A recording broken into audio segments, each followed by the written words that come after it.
News, सच जरूरी है। दर्शकों नमस्कार, मैं हूं आपके साथ मीनल और आप देख रहे हैं MNS न्यूज टीवी। आपका बहुत बहुत स्वागत है देश प्रदेश की खबरों में। और अब आगे बढ़ते हैं, पर पहले डाल लेते हैं जरा आज की मुख्य सुर्खियों पर। नैनीताल उत्तराखंड कैंची धाम स्थित नीम करौली बाबा महाराज मंदिर में उमड़ा भक्तों का सैलाब। भाजपा सांसद निशिकांत दुबे का विपक्ष पर निशाना, मोदी विरोध में देश विरोध पर उतर आई कांग्रेस। कोची एर्नाकुलम में केन्या बस दुर्घटना में मारे गए 5 केरल वासियों के पार्थिव शरीर पहुंचे भारत, मंत्री राजीव ने दी श्रद्धांजलि। और अब खबरें विस्तार के साथ। उत्तराखंड के प्रसिद्ध धार्मिक स्थल कैंची धाम में स्थित नीम करौली बाबा महाराज मंदिर में दिनों भारी संख्या में श्रद्धालुओं की भीड़ उमड़ रही है। देश विदेश से आए भक्त बाबा के दर्शन के लिए कैंची धाम पहुंच रहे हैं। गौरतलब है कि नीम करौली बाबा को एक चमत्कारी संत माना जाता है और उनके अनुयायियों में आम लोगों से लेकर बड़ी हस्तियों तक का नाम शामिल है। हर साल जून के महीने में बाबा की पुण्यतिथि और स्थापना दिवस के अवसर पर लाखों श्रद्धालु यहाँ दर्शन के लिए आते हैं। मंदिर प्रशासन और जिला प्रशासन की ओर से भीड़ प्रबंधन, सुरक्षा, पेयजल, चिकित्सा जैसी व्यवस्थाओं के विशेष प्रबंध किए जाते हैं। श्रद्धालु पूरी आस्था और श्रद्धा के साथ बाबा की समाधि पर पुष्प अर्पित कर रहे हैं और आशीर्वाद प्राप्त कर रहे हैं। कैंची धाम का वातावरण पूरी तरह से भक्तिमय हो गया है।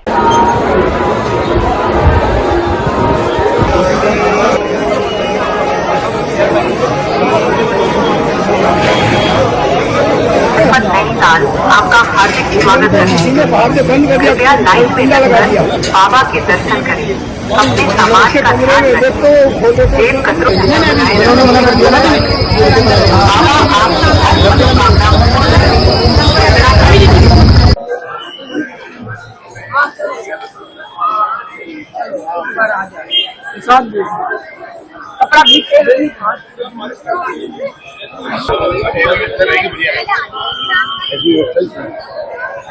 अरे मैडम, आप अगर फोटो खींचो साइड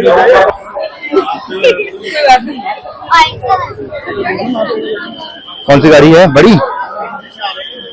अब अगली खबर।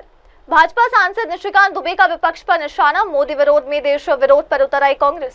भारतीय जनता पार्टी के सांसद निशिकांत दुबे ने सोशल मीडिया प्लेटफॉर्म एक्स पर एक विस्तृत पोस्ट के माध्यम से कांग्रेस और विपक्ष पर तीखा हमला बोला है। उन्होंने आरोप लगाया कि विपक्ष खासकर कांग्रेस अब पढ़ना लिखना भी बंद कर चुकी है और विदेशी नीति के मुद्दों पर झूठ फैलाकर देश को गुमराह कर रही है। उन्होंने कहा, पिछले 2 से 3 दिनों में कांग्रेस पार्टी ये कहती रही है कि पाकिस्तान आर्मी चीफ जनरल असीम मुनीर अमेरिका जा रहे हैं, जबकि ये पाकिस्तान की चाल थी और अब ये साफ हो गया है कि व्हाइट हाउस या अमेरिकी सेना ने उन्हें कोई निमंत्रण नहीं दिया। कांग्रेस ने मोदी विरोध में देश विरोध की राह पकड़ ली है। उन्होंने कांग्रेस नेता जयराम रमेश पर तंज कसते हुए पूछा, पाकिस्तान मुस्लिम लीग और जयराम रमेश में क्या फर्क रह गया है? देखिए, विपक्ष खासकर कांग्रेस उसने पढ़ना लिखना छोड़ दिया है और आपको यदि ध्यान हो 2-3 दिन से पूरी कांग्रेस पार्टी कहती रही कि मुनीर जा रहा है यूएस, मुनीर जा रहा है यूएस। ये पाकिस्तान का एक ट्रैप था। पूरे देश भर में मोदी विरोध को उन लोगों ने जो है देश का विरोध बना दिया। आज पता चला, 14 जून तो बीत गया, आज पता चला कि मुनीर को कभी व्हाइट हाउस ने या यूएस मिलिट्री ने बुलाया ही नहीं था, तो पाकिस्तान का प्रवक्ता हो गया। पाकिस्तान मुस्लिम लीग, जयराम रमेश में क्या फर्क है? दूसरा, विदेश नीति पर 2 चीजें हैं। अभी बड़ा हादसा हो गया अहमदाबाद में। आपको पता है कि कनिष्क बम धमाका जब हुआ था, एयर इंडिया का विस्फोट हुआ था 1985 में, उसका इन्वेस्टिगेशन कनाडा ने कब से चालू किया? 2006 में। 1970 से इंदिरा जी लगातार, ये जो ट्रूडो, जिसके कारण कि लोगों को लगता है कि मोदी जी के संबंध खराब हो गए, ट्रूडो के जो पिताजी थे वो वहां के प्रधानमंत्री थे, 84 तक प्रधानमंत्री थे, 1968 से लेकर 84 तक प्रधानमंत्री थे वो। 16 साल में 7 पत्र लिखा इंदिरा जी ने। और इवन जिसने की बम विस्फोट किया, कनिष्का बम विस्फोट, जिसमें 329 लोग मरे, आप समझे कि उसको 1980 में जब बाहर भेजने की बात हुई, पाकिस्तान के साथ मिलकर काम कर रहा था, उसकी बात नहीं मानी और उसने 84 में 85 में जो है बम विस्फोट कर दिया। 85 में 329 लोग मर गए। आपके पत्र का जवाब नहीं दे रहा है ट्रूडो, आपकी बात नहीं मान रहा है, खालिस्तानी के आतंकवादी को अपने यहां पनाह दे रहा है, आप हमको विदेश नीति सिखाते हो। और तीसरा सवाल यह है कि 100 चूहे खा के बिल्ली चली हज को। 1948 में इजराइल और फिलिस्तीन 2 देश हो गए। ब्रिटेन ने जैसे हमारा बंटवारा किया, भारत और पाकिस्तान का वैसे बंटवारा किया। आप एक तरफ, आपको ध्यान हो 1948 में नेहरू जी ने यूएन में फिलिस्तीन का साथ दे दिया, इजराइल का विरोध किया, और 50 में चोरी चुपके उसका ट्रेड ऑफिस बना दिया। 53 में जो है उसका कॉन्सुलेट जनरल जो है बन गया मुंबई के अंदर। 1971 का जब वार हुआ, लेफ्टिनेंट जनरल जैकब हमारे गवर्नर भी थे, भारतीय जनता पार्टी के बाद में बड़े नेता भी हुए। आप समझिए उसके साथ मोसाद मिलकर जो है पूरी स्ट्रेटेजी बनाता रहा। पाकिस्तान से जो हम लड़े 1971 में, उसमें इजराइल के इक्विपमेंट का हमने उपयोग किया। ये अब पब्लिक डोमेन में है, इसीलिए बातें ये मैं बता रहा हूं। उसके बाद 1992 में इजराइल का फुल फ्लेज्ड एम्बेसी यहां के विदेश मंत्री ने, तत्कालीन कांग्रेस के विदेश मंत्री ने, नरसिम्हा राव कांग्रेस के प्रधानमंत्री थे, उन्होंने खोला। और 1996 में उसके बाद फिलिस्तीन का ऑफिस खोला। अभी तक 1948 से लेके 2014 तक, जब तक उनकी सरकार थी, 50 से ज्यादा बार ऐसा हुआ, या तो हमने इजराइल का साथ दिया यूएन सिक्योरिटी काउंसिल में, या हमने अब्सटेन किया। और आज जो है आप फिलिस्तीन की बात करते हैं, आपको क्या लगता है कि हमास का साथ दे देंगे? फिलिस्तीन के नागरिक के साथ भारत है। हम उनको अभी तक में 2020 से लेके अभी तक में तकरीबन 200 मिलियन का ऐड दे चुके हैं। कोरोना जब हुआ तो वहां के नागरिकों को हमने दिया, आपको बताने की आवश्यकता नहीं है। इस बजट में भी हमने 39 मिलियन जो है फिलिस्तीन के लिए रख रखा है। लेकिन जहां तक इजराइल का सवाल है, यदि हमास उसके ऊपर अटैक करेगा, उनके बच्चों का अपहरण करेगा, मारपीट करेगा, तो क्या हम हमास जैसे आतंकवादी संगठन का साथ देने लगे? तो इसीलिए प्रियंका गांधी को मैंने कहा, कांग्रेस की पूरी विदेश नीति चौपट रही है। उसका नेपाल के साथ संबंध खराब रहा है। एक नमक जो है नहीं जाने देते थे इनके फादर, क्योंकि सोनिया जी का उन्होंने जो है अच्छा से प्रोटोकॉल मेंटेन नहीं किया। 86-87 में किस तरह नेपाल के साथ समझौता हुआ और संबंध खराब हुआ। चीन जो है नेपाल में घुस गया। भूटान के साथ इसी तरह से उन्होंने बुरा व्यवहार किया। मालदीव के साथ इसी तरह से बुरा व्यवहार किया। तो सारे पड़ोसी देशों के साथ उनका बुरा व्यवहार रहा। पूरी विदेश नीति जो है केवल एक नेहरू परिवार सेंट्रिक रही। उसका खामियाजा देश भुगत रहा है। और हम जो है भारतीय जनता पार्टी के माननीय मोदी जी उस नेतृत्व के समान है, जो कि विदेशों में भारत की स्थिति कैसे मजबूत हो वो लगातार आगे कर रहे हैं। यही कारण है G7 में भी वो लगातार जा रहे हैं, G20 में भी वो लगातार जा रहे हैं। और जब अब सऊदी अरब गए थे तो किस तरह का स्वागत हुआ, ये मुस्लिम कंट्री में, ये लोगों को पता है। तो इसलिए मुस्लिम परस्ती हम नहीं करते हैं।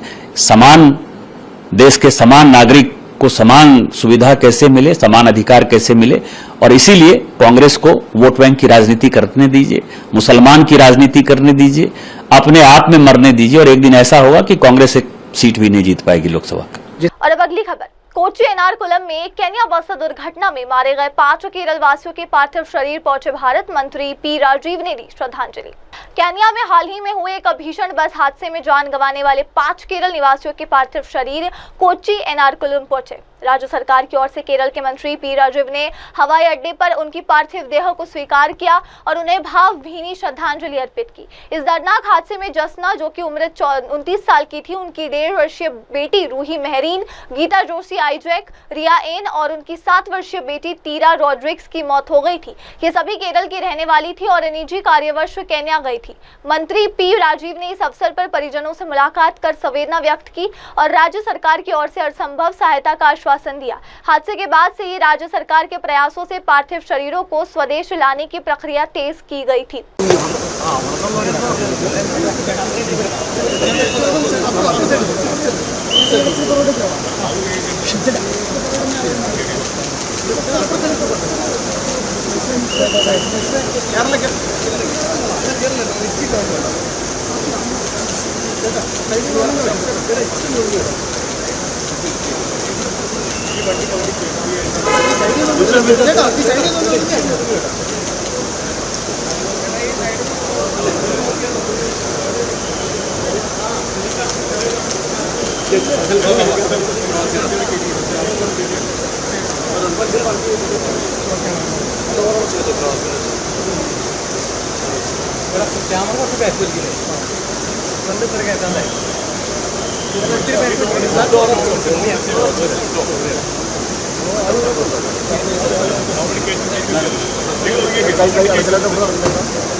എല്ലാവർക്കും വൈഡറിഞ്ഞ് കിട്ടൂട്ടാ. ക്യാമറ ഒന്ന് ബാക്കിലോട്ട്, ഫ്രണ്ടിൽ ക്യാമറ ബാക്കിലോട്ട് വലിക്കുന്നേ, സ്റ്റില്ലേ ബാക്കിലോട്ട് വലിയ.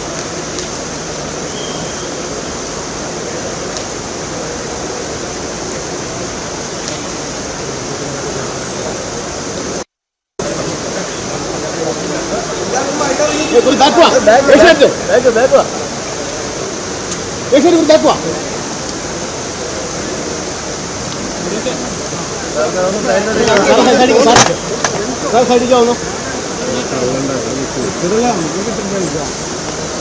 ഫ്രണ്ട് കയറി ഇങ്ങനെ പറ്റിയെടുത്ത് എല്ലാവരും കയറാം. ഞാൻ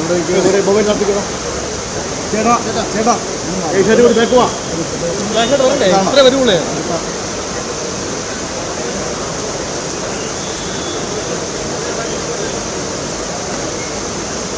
കൊപ്പി ബാക്കിൽ നേരത്തെ പോയി നോക്കാം.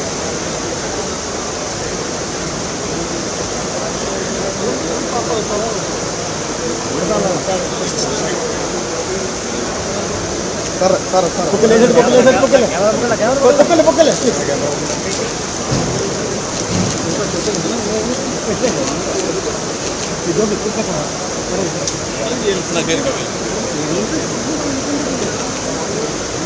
और अब अगली खबर। एयर इंडिया हादसे पर मल्लिकार्जुन खड़गे का बयान सामने आया, जहां वो कह रहे हैं कि एयर इंडिया विमान दुर्घटना पर कांग्रेस के राष्ट्रीय अध्यक्ष मल्लिकार्जुन खड़गे ने गहरा शोक व्यक्त करते हुए सरकार और जनता से संवेदनशीलता और एकजुटता की अपील की है। खड़गे ने कहा, ये कहना गलत है कि ऐसी दुर्घटनाएं होती रहती है और ये सामान्य बात है। ये एक बहुत ही दुखद और असामान्य घटना है जिसमें कई निर्दोष लोगों की जान गई है। उन्होंने ये भी कहा कि इस कठिन समय में पूरे देश को एक साथ आकर पीड़ितों की मदद करनी चाहिए।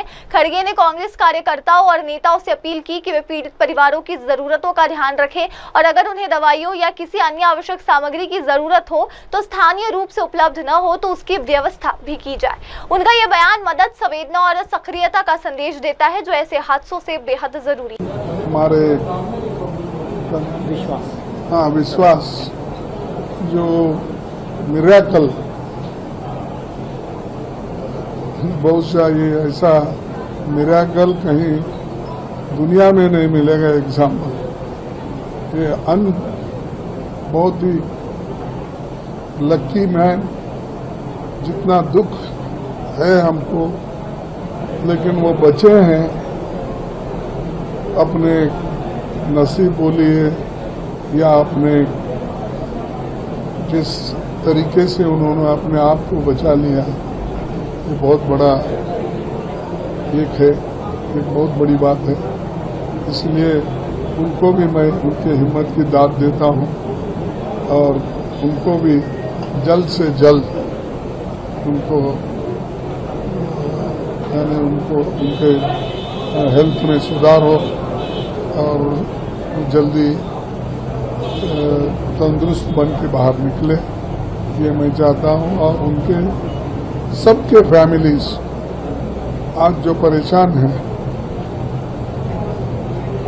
हमारे रूपानी साहब से लेकर विद्यार्थी तक और पैसेंजर्स जो भी उसमें थे, उन सब के परिवार, हम दुख नहीं सह सकते। ऐसा इतना दुख उनको हुआ है।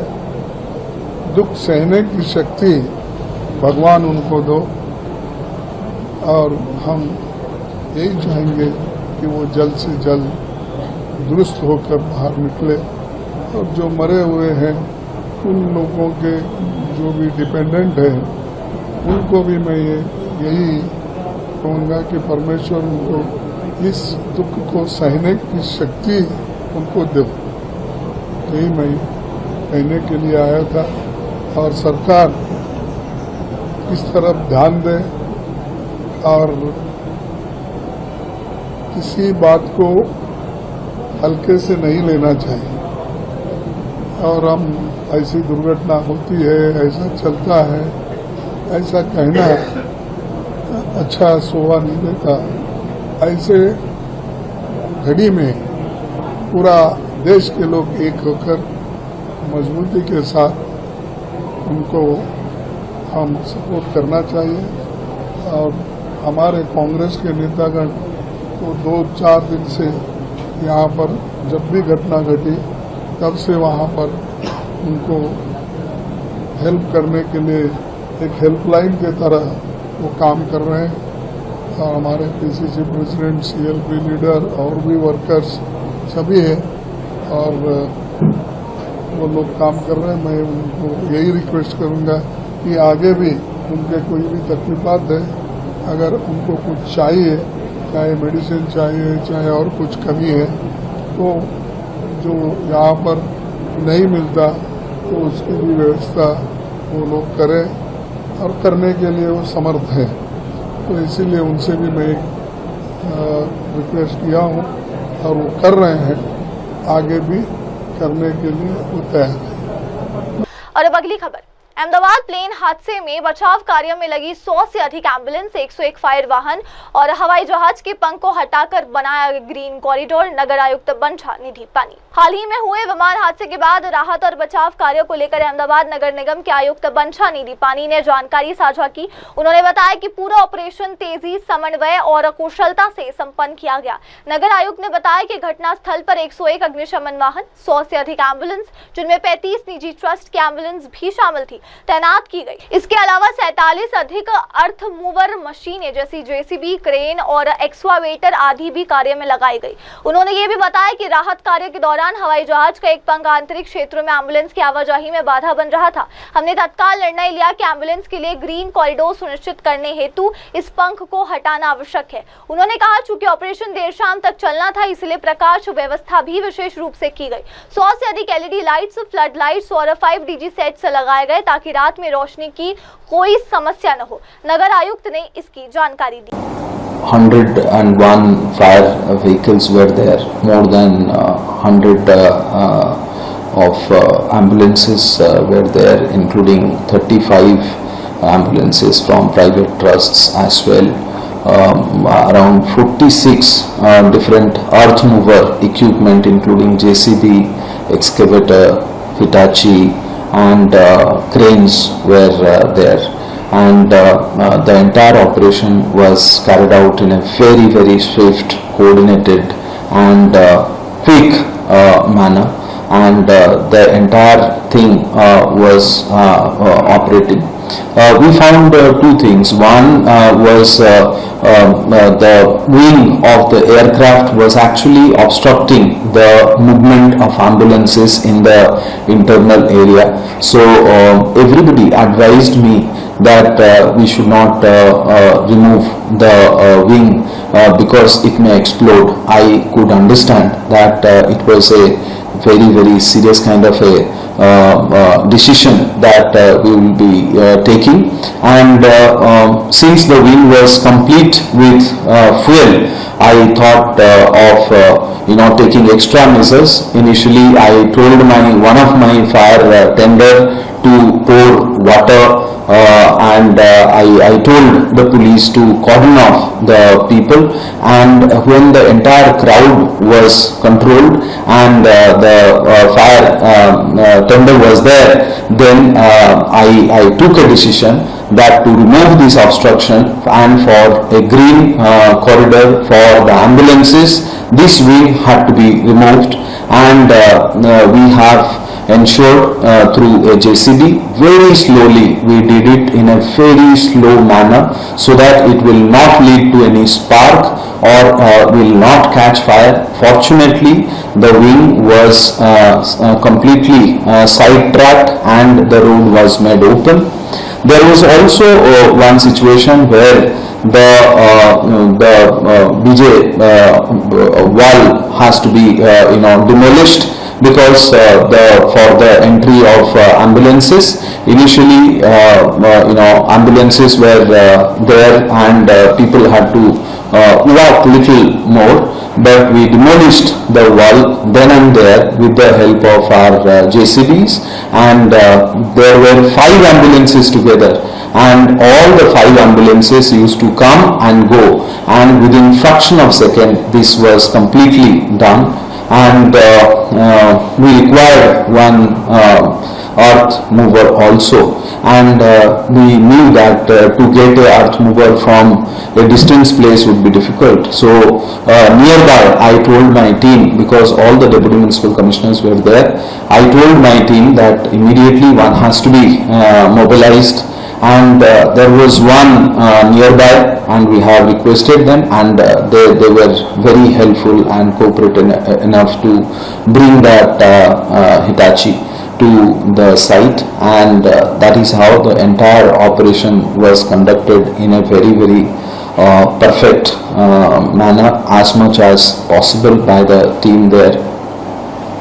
There was also, as the work progressed, in the evening, we knew that it will be evening, but the operation had to be continued, and because this is a very sensitive matter, the lighting arrangement had to be done. There were more than hundreds of LED floodlights with 5 DG sets there, so that there should not be any problem as far as lighting arrangement is concerned. And after that we told our medical teams to be cooperating, helping, and immediately responding in the civil hospital as well. So teams from Narendra Modi Medical College and NHL medical colleges were there in the PM room to help and assist the teams there. There were more than 100 of medical paramedical staff out. और अब अगली खबर, NDA सरकार के 11 साल पूरे हुए सम्मेलन में बोले केंद्रीय मंत्री सर्बानंद सोनोवाल। असम में एनडीए सरकार के 11 वर्ष पूरे होने के मौके पर आयोजित एक सम्मेलन में केंद्रीय मंत्री सर्बानंद सोनोवाल ने पूर्वोत्तर भारत की बदलती तस्वीर को लेकर अहम टिप्पणी की। उन्होंने कहा, कांग्रेस पार्टी के शासनकाल में पूर्वोत्तर भारत को एक अराजक और अस्थिर क्षेत्र के रूप में देखा जाता था, जहां आए दिन आंदोलन, हिंसा और अपराध का माहौल बना रहता था। लेकिन बीते 11 वर्षों में केंद्र सरकार ने इस क्षेत्र में शांति और स्थिरता स्थापित करने के लिए गंभीर प्रयास किए।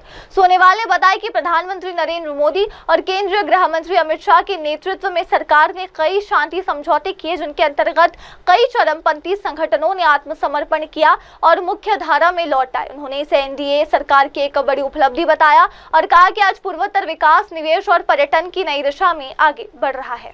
विकास के सिलसिले में बहुत सा आंकड़ा मैं दे सकता हूं, क्योंकि विकास के सिलसिले में सारा आंकड़ा आज हमारे प्रदर्शनी में आज विशेष रूप से दिखाया गया है। मैं आप लोगों से आग्रह करता हूं, इतना ही कहूंगा कि परम आदरणीय प्रधानमंत्री जी ने नॉर्थ ईस्ट पहले कांग्रेस का कार्यकाल में अशांति की एक इलाका के हिसाब से नॉर्थ ईस्ट को जाना जाता था, जहां हमेशा बम ब्लास्ट, किडनैपिंग, अलग अलग सा एजिटेशन का माहौल थे। वो अशांति माहौल को खत्म करके शांति का माहौल बनाने के लिए परम आदरणीय प्रधानमंत्री जी ने, परम आदरणीय गृह मंत्री जी ने जो भी समझौता की है, अलग अलग हमारी यहाँ की जो भी एक्सट्रीमिस्ट ग्रुप, उन्होंने हथियार छोड़कर हमारे मूल स्ट्रीम पर आ गए। हमारे जो भी लोकतंत्र की जो प्रक्रिया है, इस प्रक्रिया को आस्था और विश्वास व्यक्त करके वो लोग भी हमारा मेन स्ट्रीम पर आ गए हैं। इसी के वजह से आज 74% यहां जो आपसा विद्रोह की गई है, इसका मतलब साफ है, नॉर्थ ईस्ट में शांति का माहौल है। शांति का माहौल होने के वजह से आज यहां प्रगति संभव हुई है। सड़क हो, पुल हो, एयरपोर्ट हो, रेलवे हो, पहली बार के लिए असम में देखिए आप, doubling of railway track, electrification of railway track, ये चीज कभी भी कांग्रेस ने सोचा ही नहीं। देने का तो बात छोड़िए, उन्होंने कभी भी असम की जनता ने जब भी आवाज दी, नॉर्थ ईस्ट की जनता ने आवाज दी, उन्होंने कभी सुनने के लिए कोशिश नहीं की। माननीय प्रधानमंत्री जी ने बिना आंदोलन से सारा नॉर्थ ईस्ट में आज डबलिंग ऑफ रेलवे ट्रैक और इलेक्ट्रिफिकेशन ऑफ रेलवे ट्रैक ये संभव किया है। इतना बड़ा योगदान असम और नॉर्थ ईस्ट को दिए है। और अभी आपने देखे असम में भी हमारे इन्वेस्टर समिट 2.0 हुई है। इसमें भी आज माननीय प्रधानमंत्री जी की आशीर्वाद से, सहयोग से आज बड़े बड़े उद्योग जगत के हस्तियों ने यहां 4 लाख करोड़ से ज्यादा इन्वेस्ट करने के लिए उन्होंने वादा किया है। तो इससे साफ जाहिर है। और साथ साथ में कुछ दिन पहले भारत मंडपम में दिल्ली में जो भी rising north east investor summit हुई है, तो उसमें भी प्रधानमंत्री जी रहे और प्रधानमंत्री जी के सहयोग की वजह से अगली 10 साल में 4.5 लाख करोड़ नॉर्थ ईस्ट में निवेश की जाएगी। तो इसलिए साफ जाहिर है जो भी सहयोग की गई है, इसके वजह से आज असम नॉर्थ ईस्ट जाग उठा है और अगले दिनों में असम भी भारत के एक बड़े शक्तिशाली प्रदेश के हिसाब से अपना पहचान बना पाएंगे, नॉर्थ ईस्ट भी बनाएंगे। बस, थैंक यू। और अब अगली खबर, हवाई यात्रा से डरने की जरूरत नहीं, सड़क हादसे ज्यादा आम है, विमानन विशेषज्ञ सुभाष गोयल का बयान। अहमदाबाद में हाल ही में हुए विमान हादसे के बाद लोगों में हवाई यात्रा को लेकर चिंता बढ़ गई है। इस पर प्रतिक्रिया देते हुए विमानन विशेषज्ञ सुभाष गोयल ने कहा कि हवाई यात्रा अभी सबसे सुरक्षित यात्रा माध्यमों में से एक है और लोगों को इससे डरने की जरूरत नहीं है। गोयल ने कहा कोई भी व्यक्ति हवाई यात्रा से न डरे, सड़क हादसे हवाई हादसों की तुलना में कहीं अधिक होते हैं, लेकिन हम सड़क पर चलना बंद नहीं करते, जिंदगी चलती रहनी चाहिए। उन्होंने जानकारी दी कि अहमदाबाद हादसे में शामिल विमान पहले पेरिस से दिल्ली आया था और दिल्ली में उसकी जांच की गई, इसके बाद ही विमान अहमदाबाद पहुंचा। गोयल ने यात्रियों को आश्वस्त करते हुए कहा कोई भी पायलट या क्रू तब तक विमान में नहीं बैठेगा जब तक उन्हें उसकी सुरक्षा पर भरोसा न हो। हम सुरक्षा सुनिश्चित करने के लिए हर संभव प्रयास करते हैं। ये ऐसा है, जहां तक आप ये कह रहे हैं कि एयर ट्रैवल जो है वो सेफ नहीं है, जितने एयर ट्रैवल में एक्सीडेंट्स होते हैं उससे 1000 गुना ज़्यादा रोड पे होते हैं और उससे 1000 गुना ज़्यादा रोड पे लोगों की मौत होती है। तो देखिए, जब लिखा होता है तभी आदमी मौत आती है। और एक आदमी जो इमरजेंसी एग्जिट पे 11A पे बैठा था अभी अहमदाबाद के क्रैश में, वो बिल्कुल बाल ना बाका हो सके, जो प्रभु की इच्छा है ना। तो ये एक किस्मत की बात है, जब जिसकी लिखी है होनी है। तो आदमी को घबराना नहीं चाहिए एयर ट्रैवल से। हमारे मुझे 40-50 साल हो गए हैं इस एविएशन और टूरिज्म के बिजनेस में। तो एक हमारा पैसेंजर था राजा रत्नम, वो एक मद्रास के कैरावेल उसमें जहाज में क्रैश में बच गया था और फिर उसी दिन शाम को वो लॉस एंजल्स की फ़्लाइट ले रहा था। तो मैंने उससे कहा भैया तुझे डर नहीं लग रहा? उसकी बीबी से बात करी, कहता ये मेरा 3rd एयरप्लेन क्रैश है which ever I have survived. और कहता जिस दिन मैंने मरना है ना, मैं सड़क क्रॉस कर रहा हूँ, साइकिल वाला मारेगा तो मर जाऊँगा। उसके बाद मुझे भी डर नहीं लगता। मैं भी आज रात को कल फ्लाइट लेके जा रहा हूँ हैदराबाद। जो लिखा है वो होगा, आदमी को डरना नहीं चाहिए, दुनिया चलती रहती है। अब देखिए, टेररिस्टों ने लंदन में अंडरग्राउंड में बॉम्ब ब्लास्ट करा, उसके बाद 2 घंटे के बाद लोगों ने अंडरग्राउंड में ट्रैवल करना शुरू कर दिया।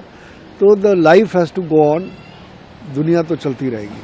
लेकिन सर, जिस तरह से अमित शाह ने भी बोला था कि ये एक भाग्य की बात है, तो उनका ये कहना है कि अगर सब कुछ हम भाग्य पर छोड़ दें तो ये मंत्रालयों का और ये तमाम सुरक्षा की चीज़ों का आखिर क्या मतलब रह गया? नहीं, देखिए, इंसान का फ़र्ज़ है अपनी पूरी कोशिश करना।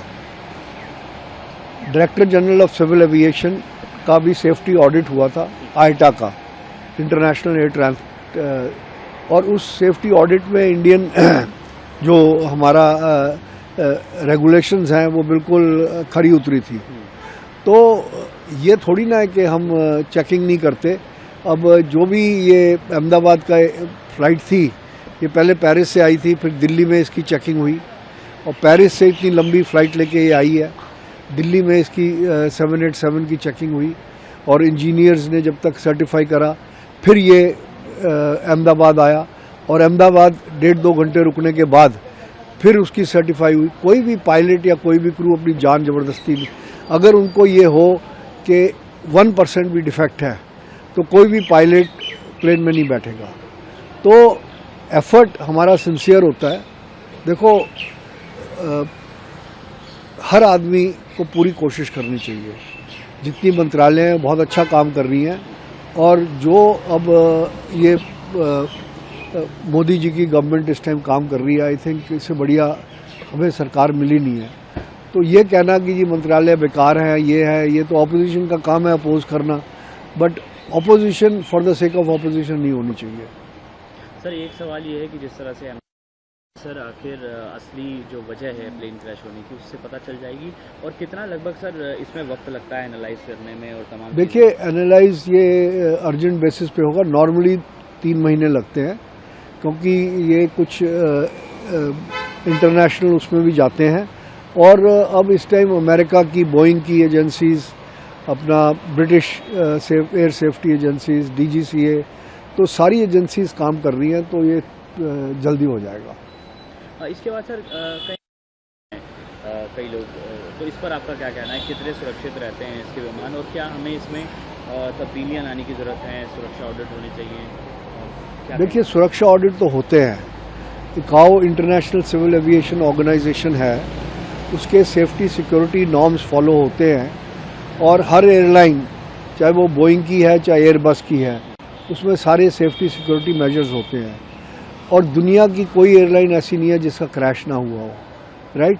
जब आदमी हवा में उड़ता है, हज़ारों प्लेन्स उड़ रहे होते हैं, तो एक बार सऊदीया का और इसका एक और एयरलाइन का मिड एयर पोल्यूशन भी हो गया था। तो ये तो देखो एक्सीडेंट, रोड एक्सीडेंट्स कितने होते हैं, इसका मतलब ये थोड़ी ना कि आदमी गाड़ी चलाना बंद कर दे या गाड़ी में बैठना बंद कर दे। और अब अगली खबर, fit India Sundays on cycle का एक नया संस्करण आयोजित हुआ, जहां पे physical education foundation of India बनी विशेष भागीदार। राष्ट्रीय राजधानी में fit India Sundays on cycle कार्यक्रम का नया संस्करण उत्साहपूर्वक आयोजित किया गया। इस स्वास्थ्य और फिटनेस को बढ़ावा देने वाला अभियान में physical education foundation of India ने विशेष भागीदार के रूप में भाग लिया। कार्यक्रम का उद्देश्य लोगों को साइकिल चलाने के माध्यम से फिटनेस और पर्यावरण जागरूकता के प्रति प्रेरित करना है। बड़ी संख्या में दिल्ली वासियों ने इस अभियान में भाग लिया और स्वास्थ्य जीवन शैली को अपनाने का संदेश दिया। PEFI के प्रतिनिधियों ने लोगों को नियमित शारीरिक गतिविधियों की महत्ता और साइकिलिंग के फायदों के बारे में जानकारी दी। आयोजन के दौरान प्रतिभागियों को फिटनेस टिप्स भी दिए गए और सामाजिक संवाद के माध्यम से स्वास्थ्य के प्रति जागरूकता बढ़ाई गई।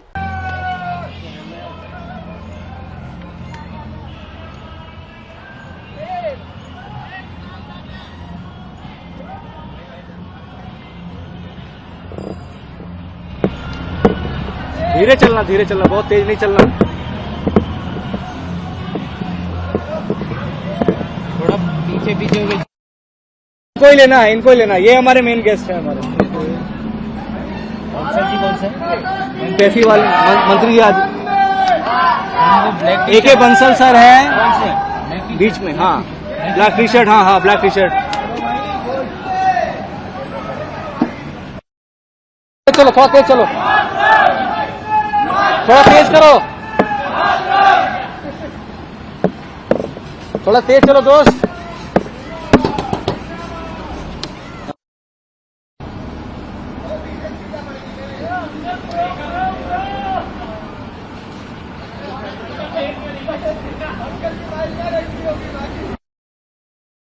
मेन शॉट तो ब्रदर, हम लोग के मेन गेस्ट बीच में, हम लोग के हैं पीछे, आप साइड हो जाओ ना।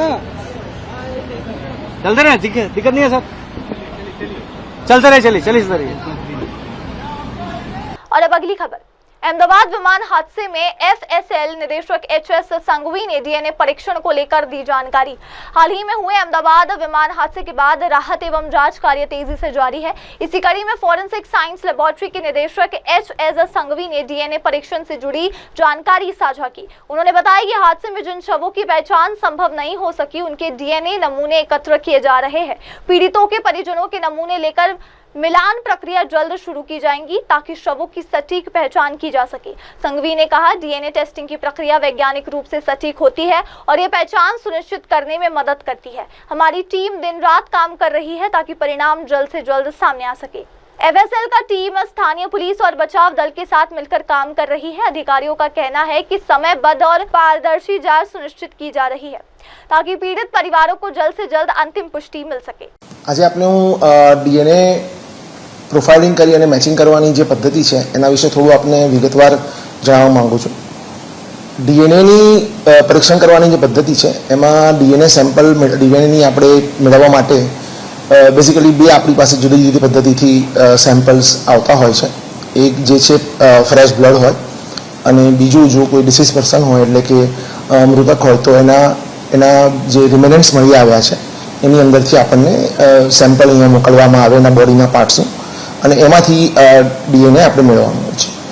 ફ્રેશ બ્લડની જો વાત કરીએ તો એમાં કોઈ વધારે કોઈ કોમ્પ્લિકેશન્સ એની અંદર છે નહીં, પણ જ્યારે બોડી પાર્ટ્સમાંથી કે જેમાં ખાસ કરીને અત્યારની કન્ડિશનની વાત કરીએ તો જે ખૂબ જ બળી ગયેલી હાલતમાં જે મૃતકો મળી આવેલા છે એના બોડી પાર્ટ્સમાં પણ આપણને ડીએનએ ખૂબ અંદરથી લેવાનું હોય છે. એને કારણે સૌથી પહેલાં જે પાર્ટ્સ આપણને ડૉક્ટરે કલેક્ટ કરીને આપણને અહીંયા મોકલ્યો છે ફોરેન્સિક લેબની અંદર, એમાં સૌથી પહેલાં એને એ જે સેમ્પલ છે એને પ્રોપરલી ક્લીન કરવું, જેથી કરીને કોઈ બાહ્ય પદાર્થ કે કોઈ બાહ્ય વસ્તુ એની અંદર આવી ન જાય અને એ ઇન્ટરફિયર ન કરે અને આપણને એકદમ સ્વચ્છ પ્રોફાઇલ મળે એના માટે એ અત્યંત આવશ્યક સ્ટેપ છે.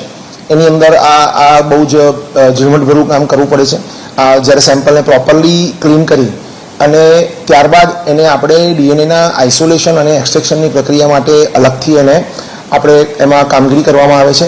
આમાં જોઈએ જો આઇસોલેશન અને એક્સટ્રેક્શનની જો આપણે વાત કરું તો દાખલા તરીકે જો બોન હોય તો બોનનો સૌથી પહેલાં એનો પાવડર કરવામાં આવે છે. જો દાંત હોય તો એના પીસીસ કરી અને પછી પાછું એનો પાવડર કરવામાં આવે છે અને એ બધાને આપણે આઇસોલેશનની પ્રક્રિયા માટે જુદા એક ફિક્સ ટેમ્પરેચરની ઉપર એને આપણે શું કહી શકાય કે વાઇબ્રેટ થતું એક મશીન હોય એની અંદર આપણે એને નાખી અને પછી એમાંથી આપણને અલગ તારવી આપે છે ડીએનએ અને જે ફ્લુઇડ્સ હોય એને અલગ તારવી આપે છે. અને ત્યારબાદ આપણે એને આ જે ડીએનએ આઇસોલેટ થયેલું છે, એક્સટ્રેક્ટ થયેલું છે, પછી એને તમે આપ સૌ જે કોવિડમાં આપણે તમે બધાએ મશીનના નામ સાંભળ્યા હશે, આરટીપીસીઆર નામ સાંભળેલું હશે.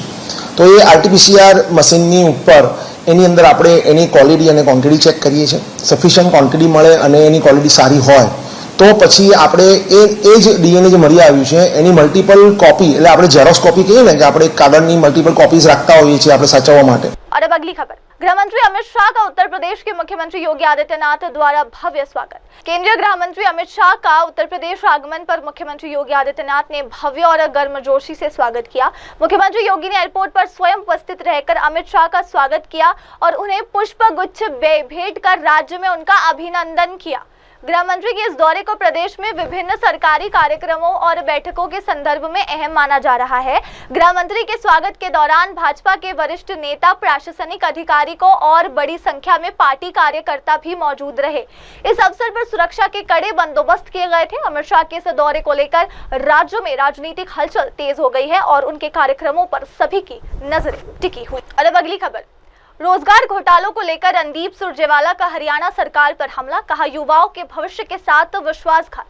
कांग्रेस नेता रणदीप सुरजेवाला ने हरियाणा सरकार पर तीखा हमला बोलते हुए भर्ती घोटालों और भ्रष्टाचार को लेकर गंभीर आरोप लगाए हैं। उन्होंने कहा कि प्रदेश में युवाओं के भविष्य को अंधकार में धकेला जा रहा है और सरकारी भर्तियों में धांधली अब आम बात हो गई है। सुरजेवाला ने कहा हरियाणा एक बार फिर भ्रष्टाचार, भर्ती घोटालों और धांधलियों के जाल में फंसा हुआ है। नायब सैनी सरकार ने राज्य के युवाओं की उम्मीद के साथ छलावा किया है। उन्होंने हरियाणा लोक सेवा आयोग यानी कि HPSC पर भी सवाल उठाते हुए कहा कि ये संस्था अब अनियमितताओं और गलत कार्यप्रणाली का अड्डा बन चुकी है। सुरजेवाला ने 7 वर्षों बाद हो रही असिस्टेंट प्रोफेसर भर्ती प्रक्रिया को उदाहरण के रूप में सामने रखते हुए कहा कि इसमें भी भारी गड़बड़ियां प्रोफेसर भर्ती प्रक्रिया को उदाहरण के रूप में सामने रखते हुए कहा कि इसमें भी भारी गड़बड़ियां और पक्षपात सामने आया है।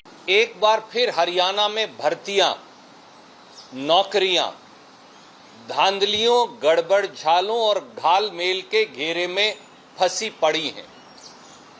हरियाणा के युवाओं के भविष्य को अंधकार की गर्त में नायब सैनी सरकार द्वारा धकेला जा रहा है। HPSC अब बन गया है हेरा फेरी, धांधली और गड़बड़ झाले का अड्डा। सबसे ताजा उदाहरण है असिस्टेंट प्रोफेसर की भर्ती जो 7 साल के बाद हो रही है। उनमें हो रही गड़बड़ियां, घालमेल और गलतियां ये नायब सैनी सरकार पर और नायब सैनी सरकार द्वारा हरियाणा के युवाओं के भविष्य को एक अंधेरे कुएं में धकेलने पर सवाल खड़ा कर रही है। तथाकथित पारदर्शी नौकरी भर्ती की बात करने वाली भाजपा सरकार की ढोल की पोल पूरी तरह से अब खुल चुकी है। आए दिन नौकरी भर्ती में प्रश्न पत्र में गड़बड़, प्रश्न पत्र लीक, पूरी भर्ती प्रणाली अब संदेह के घेरे के अंदर घिर गई है। और 2019 से कॉलेज काडर में असिस्टेंट प्रोफेसर की इंतजार कर रहे लाखों नौजवान, आज उनका भविष्य पर एक बहुत बड़ा प्रश्न चिन्ह लग गया है। ये सारे तथ्य और कागजात हम आपके सामने आज उजागर करने वाले हैं। सबसे पहले ये देखिए कि एचपीएससी हरियाणा में अब हेरा फेरी सर्विस कमीशन क्यों बन गया है। और अब अगली खबर, गुजरात में अहमदाबाद विमान हादसे के शहीद हार्दिक भाई अवैया के पारिवारिक सदस्य और पड़ोसी शोक में डूबे हुए हैं। दलता गांव में अंतिम संस्कार की तैयारी शुरू। अहमदाबाद विमान दुर्घटना में जान गंवाने वाले हार्दिक भाई अवैया के मृत शरीर को उनके पैतृक गांव दलता बोटाद में पहुंचाया गया, जहां परिवार और पड़ोसी गहरे शोक में डूब गए। पूरा गांव इस दुखद घटना में गमगीन नजर आया। हार्दिक भाई के पिता ने अपने बेटे को पढ़ाई के लिए लंदन, इंग्लैंड भेजने के लिए अपनी जमीन तक बेच दी। परिवार और गांव के लोग हार्दिक भाई की असामयिक मौत पर बेहद दुखी है और उनका अंतिम संस्कार श्रद्धा एवं संवेदनाओं के साथ किया जाएगा। इस हादसे न केवल परिवार को बल्कि पूरे गांव को झकझोर कर रख दिया है, जहां हर कोई इस अपूरणीय क्षति को सहन करने का प्रयास कर रहा है। स्थानीय प्रशासन भी परिवार के साथ सहानुभूति व्यक्त कर रहा है और उन्हें हर संभव मदद देने का आश्वासन दिया गया है।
गृह मंत्री अमित शाह ने 60,244 नए पुलिस कांस्टेबलों को नियुक्ति पत्र वितरित किए। कहा यूपी पुलिस के लिए ऐतिहासिक दिन। केंद्रीय गृह मंत्री अमित शाह ने लखनऊ में आयोजित नियुक्ति पत्र वितरण समारोह को संबोधित करते हुए कहा कि उत्तर प्रदेश पुलिस और राज्य के 60,244 युवाओं के लिए एक ऐतिहासिक और गौरवशाली अवसर है। अमित शाह ने कहा आज उत्तर प्रदेश पुलिस के लिए एक नया अध्याय शुरू हो रहा है और ये उन सभी भाइयों और बहनों के जीवन में एक महत्वपूर्ण पल है जो आज समारोह में उपस्थित है। इस अवसर उन युवाओं के लिए भी बहुत खास है जो उत्तर प्रदेश के हर समुदाय, जाति, क्षेत्र के प्रतिनिधित्व का पालन करते हैं। ये 60,244 युवा अब देश की सबसे बड़ी पुलिस शक्ति का हिस्सा बन रहे हैं। गृह मंत्री ने आगे कहा कि उत्तर प्रदेश पुलिस भारत की सबसे बड़ी पुलिस बल है और नए सदस्यों के शामिल होने से इसकी ताकत और भी बढ़ेगी। उन्होंने युवाओं को शुभकामनाएं देते हुए उनके उज्जवल भविष्य की कामना की। आज उत्तर प्रदेश पुलिस के ऐतिहासिक कार्यक्रम में मेरे साथ मंच पर उपस्थित उत्तर प्रदेश के लोकप्रिय और सफल मुख्यमंत्री श्रीमान योगी आदित्यनाथ जी, मेरे मित्र और उत्तर प्रदेश के उप मुख्यमंत्री श्रीमान केशव प्रसाद मौर्य जी, उत्तर प्रदेश के उप मुख्यमंत्री श्री ब्रिजेश पाठक जी, उत्तर प्रदेश भारतीय जनता पार्टी के अध्यक्ष श्री भूपेंद्र सिंह चौधरी जी, और आज जिनके जीवन की नई शुरुआत हो रही है, ये उत्तर प्रदेश के 60,244 भाइयों बहनों, आप सभी को मेरा बहुत बहुत शुभकामनाएं। मित्रों, आज हम सबके लिए भी एक बहुत बड़ा अवसर है, मगर मेरे सामने जो युवा बैठे हैं उनके जीवन का आज शायद सबसे शुभ दिन है, क्योंकि आज ये 60,000 से ज्यादा युवा जो उत्तर प्रदेश के हर समाज, हर जाति, हर जनपद, हर तहसील का प्रतिनिधित्व करते हैं, वो सभी आज से भारत के सबसे बड़े पुलिस बल का अभिन्न हिस्सा बनने जा रहे हैं। और इसलिए मैं ये सभी 60,244 युवाओं को मनपूर्वक अनंत अनंत शुभकामनाएं देना चाहता हूं। उत्तर प्रदेश का पुलिस बल पूरे देश में सबसे बड़ा पुलिस बल है। आजादी के वक्त उत्तर प्रदेश के पुलिस बल में एक प्रकार से पूरे देश के साथ इसकी कंपैरिजन होती थी, मगर कुछ साल जो रहे उत्तर प्रदेश के कानून और व्यवस्था बिगड़ती गई और हमारे 2017 में भारतीय जनता पार्टी की सरकार बनी, योगी जी मुख्यमंत्री बने, उत्तर प्रदेश पुलिस फिर से नई बुलंदियों को हासिल करने के रास्ते पर आगे बढ़ रहा। और आप सभी के लिए एक गौरव का मौका है कि आज आप ये पुलिस बल, उत्तर प्रदेश पुलिस बल का हिस्सा बनने जा रहे हैं। और अब अगली खबर, यूनियन मंत्री रामदास आठवले ने पूर्व गुजरात मुख्यमंत्री विजय रूपाणी के आवास पर जाकर प्रेस कॉन्फ्रेंस की। उन्होंने कहा, मैंने विजय रूपाणी के परिवार से मुलाकात की, वे एक महान मुख्यमंत्री थे, मेरा उनके साथ एक अच्छा संबंध था। वे अपनी बेटी और पत्नी से मिलने लंदन जा रहे थे। उन्होंने इस यात्रा के लिए कई बार अपनी तारीखें भी टाली थी, लेकिन ये घटना उसी दिन हुई जब उन्होंने जाने का फैसला किया था। 15 तारीख को जो अहमदाबाद से लंदन जाने वाला जो एयर इंडिया का एयरक्राफ्ट था, वो गिरकर उसमें विजय रूपाणी के साथ फ्लाइट में जो 242 लोग थे, उसमें से 241 लोग उसमें डेथ हुआ है। बहुत बड़ा हादसा है, मतलब आज तक इसी तरह का हादसा तो नहीं हुआ था। अचानक दोनों इंजन फेल होने से मतलब वो एयरक्राफ्ट गिर गया और उसमें अनेक लोगों की मृत्यु हो गई है। जो सिविलियन आजू बाजू के थे, बीजे मेडिकल कॉलेज के स्टूडेंट भी थे, डॉक्टर भी थे, दूसरे और भी लोग थे, ऐसे अनेक लोगों की मृत्यु उसमें हुई है और ये बहुत बड़ा हादसा है। इसकी पूरी जांच चल रही है। आदरणीय प्रधानमंत्री नरेंद्र मोदी जी ये आकर उन्होंने मतलब अस्पताल में मरीजों की भेंट की है और पूरी इंक्वायरी का आदेश भी दे दिए हैं। माननीय अमित शाह साहब फौरन 12 तारीख को यहाँ पहुंचे थे। हमारे विजय रूपाला जी है यहाँ के मिनिस्टर हमारे केंद्र के, वो भी मतलब लगातार यहाँ है। और आज मैं विजय रूपाणी जो मतलब यहाँ के आनंदीबेन पटेल जी के मंत्रिमंडल में मंत्री भी रहे थे, श्रम और रोजगार मंत्री, और बीजेपी के स्टेट के अध्यक्ष भी रहे थे और मतलब उनको मुख्यमंत्री बनने का भी जो मौका है, ये मौका माननीय नरेंद्र मोदी साहब ने दिया था और वो बहुत ही अच्छे मुख्यमंत्री पद पर रहे। उन्होंने बहुत अच्छे निर्णय ले लिए थे। मेरे साथ उनके बहुत अच्छे संबंध थे, बहुत अच्छी पहचान उनके साथ हमारी थी और एक हसतमुख व्यक्तित्व था।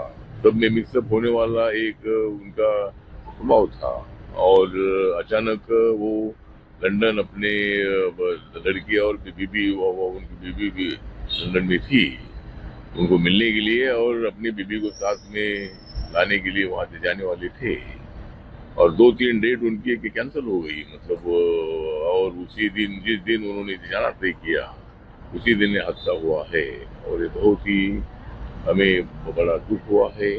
आज मैं विजय रूपाणी जी की जो पत्नी है, उनका लड़का जो अमेरिका से आया है, उनकी लड़की लंदन से आई है, उनको मैं मिला हूँ और उनके दुख में शामिल होने के लिए मैं आज यहाँ मैं माननीय नरेंद्र मोदी सरकार में सामाजिक न्याय और अधिकारिता राज्य मंत्री के नाते, रिपब्लिकन पार्टी ऑफ इंडिया के अध्यक्ष के नाते आज मैं अहमदाबाद में आया हूँ और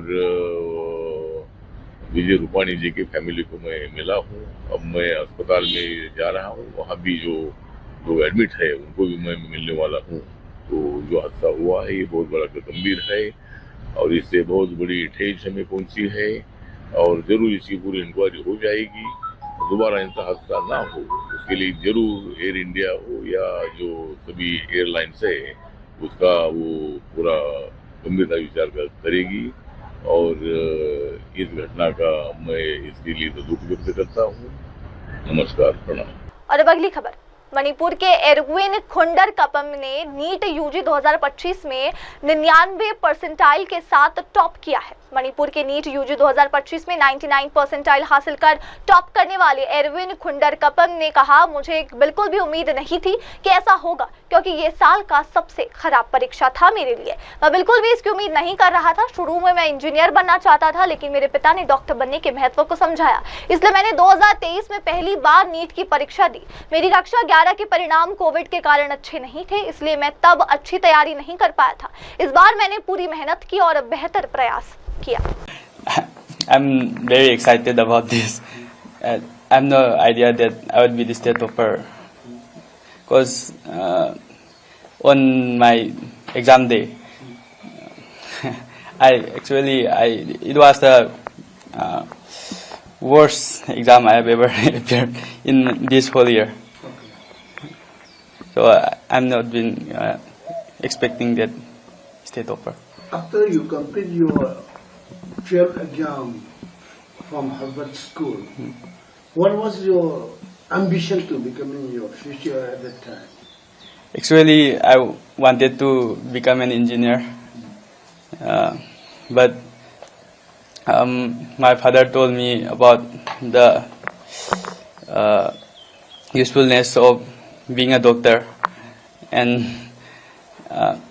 so I tried.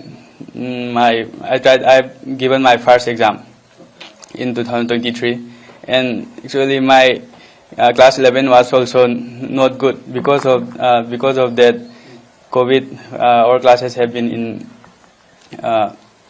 online classes, so I was not well prepared back then.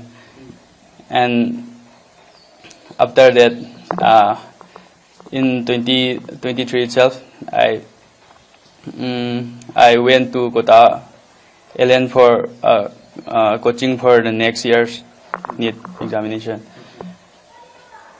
but it did not go very well, and I really started working very hard this year, and और अब अगली खबर।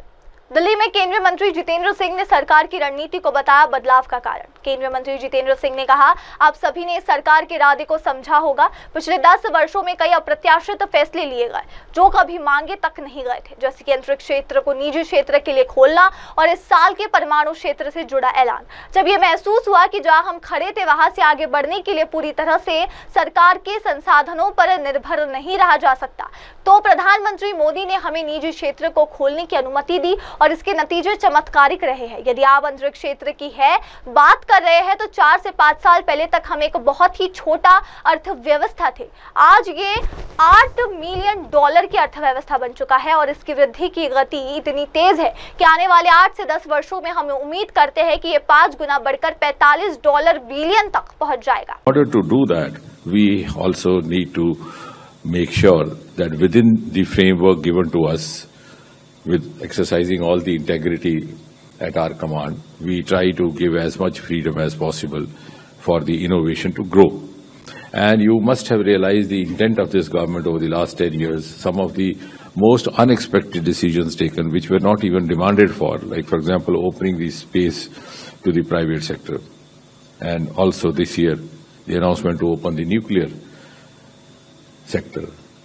Now these are two departments which had reconciled to function with behind a wheel of secrecy. There was no demand, and those working in these departments were reconciled that this was the way how it should be. The nation and the society also felt that, look, these are the departments, they have to function like that.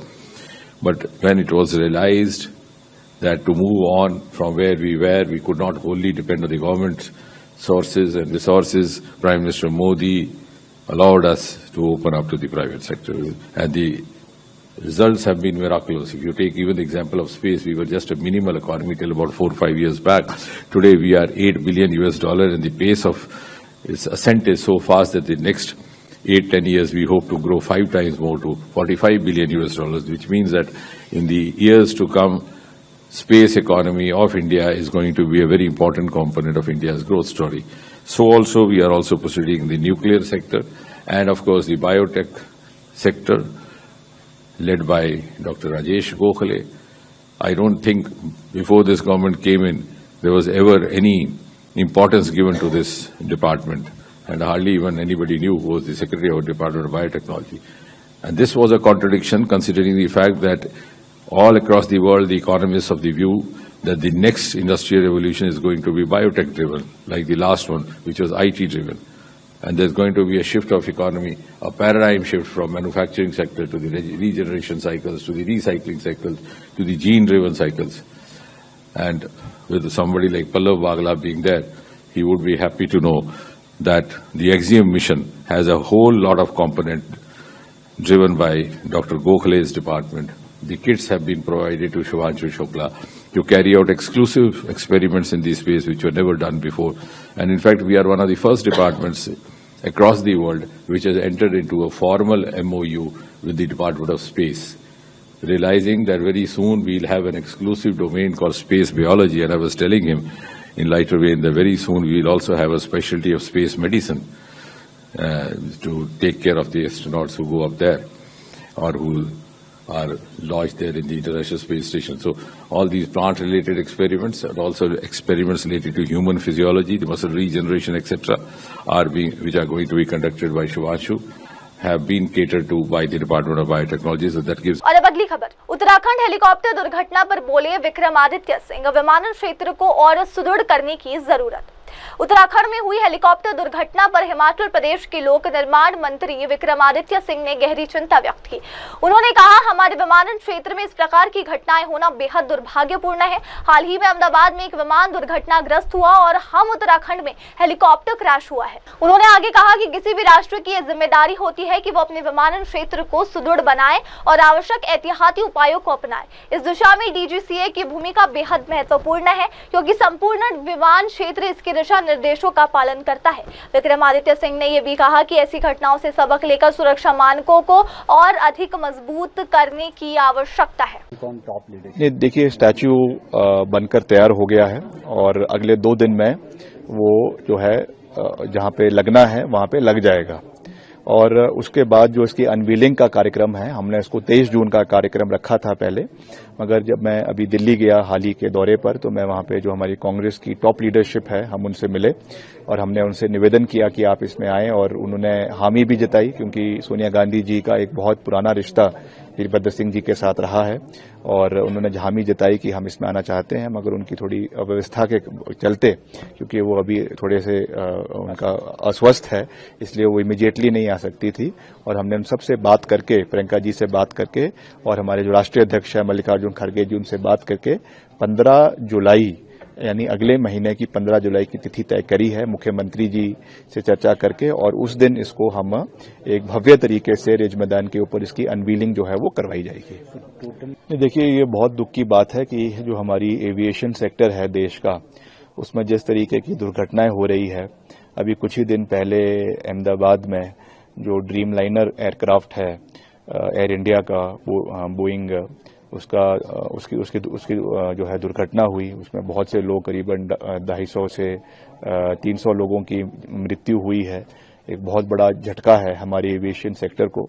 और अब एक और खबर जो है वो उत्तराखंड से helicopter crash की आई है, तो निश्चित तौर से ये हमारे लिए चिंता का विषय है। निश्चित तौर से सिविल एविएशन सेक्टर को मजबूत करना ये हर देश का दायित्व बनता है और उसमें ज़्यादा से ज़्यादा लोग फ्लाई करें, ज़्यादा से ज़्यादा इसमें, क्योंकि इकोनॉमी बूस्ट होती है, मगर एट द सेम टाइम जो प्रिकॉशनरी मेजर्स हमको लेने हैं वो भी लेने बहुत आवश्यक है। और इसमें जो DGCA है, directorate general of civil aviation, they play a very crucial role, क्योंकि उन्हीं के ही जो है गाइडलाइन से सारा एविएशन सेक्टर चलता है, चाहे वो प्लेन्स है, एयरक्राफ्ट्स है या हेलीकॉप्टर्स है। तो उनको अपने शिकंजा इस पर मजबूत करने की आवश्यकता है, सारे गाइडलाइंस फॉलो करने की आवश्यकता है, ताकि इस तरीके के दुर्घटनाएं देश के अंदर ना हो और कीमती जानें जो है वो इस तरीके के अनफॉर्चुनेट एक्सीडेंट्स में जो है वो ना जाएं। और अब अगली खबर, आतंकवाद पर बोले पूर्व उप राष्ट्रीय सुरक्षा सलाहकार पंकज सरन, आतंकवाद का केंद्र पाकिस्तान, ऑपरेशन सिंदूर सिर्फ आतंकी ढांचे के खिलाफ था। पूर्व उप राष्ट्रीय सुरक्षा सलाहकार पंकज सरन ने हालिया वक्तव्य में कहा कि आतंकवाद भारत के सामने एक गंभीर समस्या है और इसका मुख्य केंद्र हमारे पड़ोसी देश पाकिस्तान में स्थित है। उन्होंने कहा कि संदेश बिल्कुल स्पष्ट था कि हमारे सामने आतंकवाद की समस्या है और इसका मुख्य केंद्र हमारे पड़ोस में है, यानी पाकिस्तान में। ऑपरेशन सिंदूर का पाकिस्तान से बहुत कम लेना देना था, ये मुख्य रूप से एक आतंकवाद विरोधी कार्रवाई थी। सरन ने आगे कहा, अगर आतंकवाद का ढांचा पाकिस्तान में स्थित है तो ये उनकी बदकिस्मती है। हम पाकिस्तानी अधिकारियों से लगातार कह रहे हैं कि या तो आप इससे निपटिए, नहीं तो कोई और निपटेगा। ये ऑपरेशन सिर्फ आतंकी ढांचे के खिलाफ था और ये फर्क समझना बहुत जरूरी है। Firstly on the international messaging, I think the message was simple that we have a problem on our hands, which is terrorism, and the epicenter of that problem is next door to us, which is Pakistan. And the Operation Sindoor had very little to do with Pakistan. It was primarily an anti-terrorist strike. If the terrorist infrastructure is located in Pakistan, that is too bad, because we've been telling the Pakistani authorities that either you deal with it or someone else will deal with it.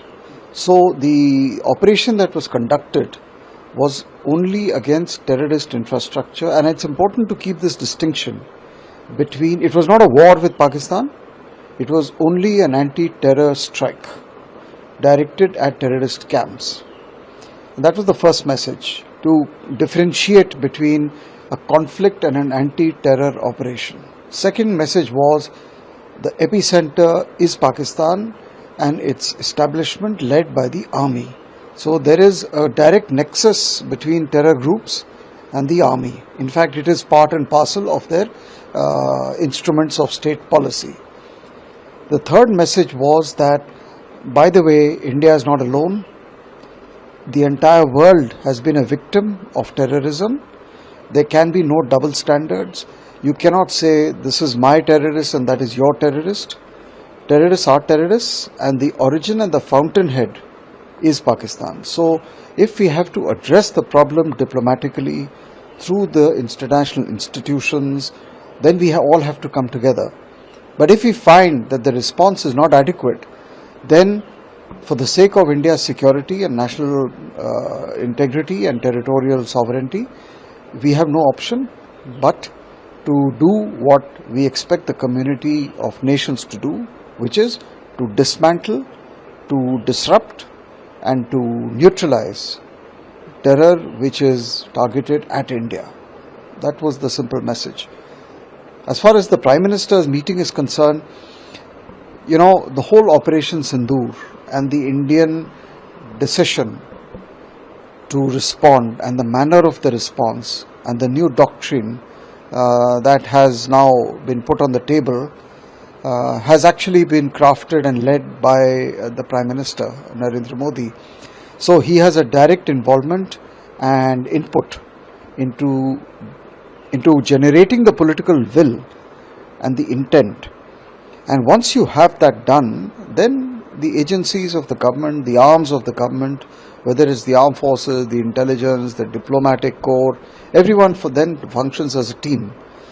So I think he was very keen to hear what was the response from across the world, from all the members of parliament, and I think my impression is he was very happy with the feedback that he was given in terms of the success of conveying the message that was intended.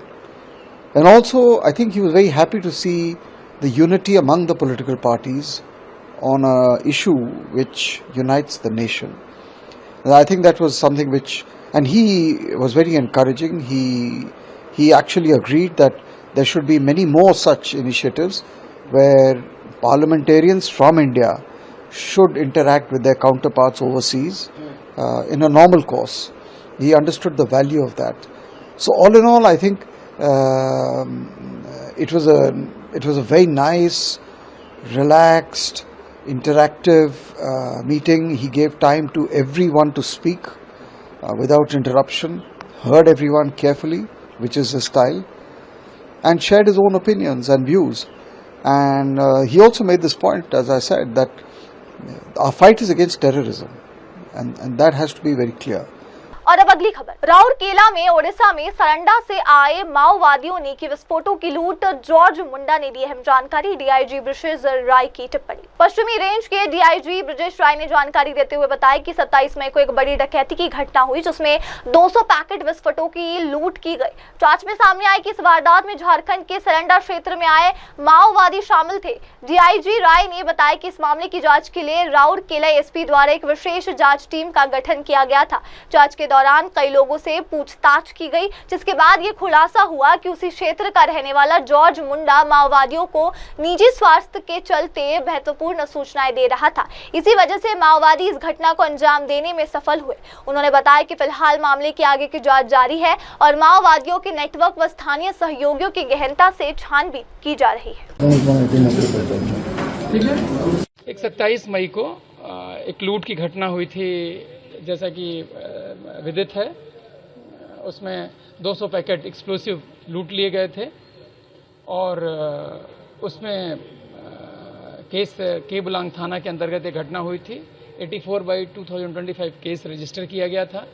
इसमें सूचना जो प्राप्त हुई थी कि माओवादी जो सरंडा क्षेत्र से आए थे और उनकी भूमिका पता चली थी, उसको दृष्टिगत रख करके एक एसआईटी का गठन एसपी राउरकेला ने किया था, जिससे कि ये पता चल सके कि इतनी बड़ी घटना का अंजाम कैसे माओवादियों ने दिया बगैर किसी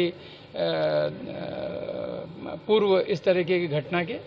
तो जब इसका विवेचना शुरू हुई तो कई लोगों से एसपी ने निजी रूप से इस मामले को देखा और उनको डायरेक्शन दिया, जिसकी निशानदेही पे कई लोगों को उठाया गया। इससे पता चला कि उसी इलाके के एक जॉर्ज मुंडा एलियास कुल्लू मुंडा नाम का व्यक्ति है, जो स्वयं अपने निहित स्वार्थों की वजह से माओवादियों को वाइटल इन्फॉर्मेशन पास किया और जिसके कारण ये घटना माओवादी अंजाम देने में सफल हो पाए। वो जो भी इसके प्रोसीजर्स हैं वो एज पर लॉ हम लोग करेंगे।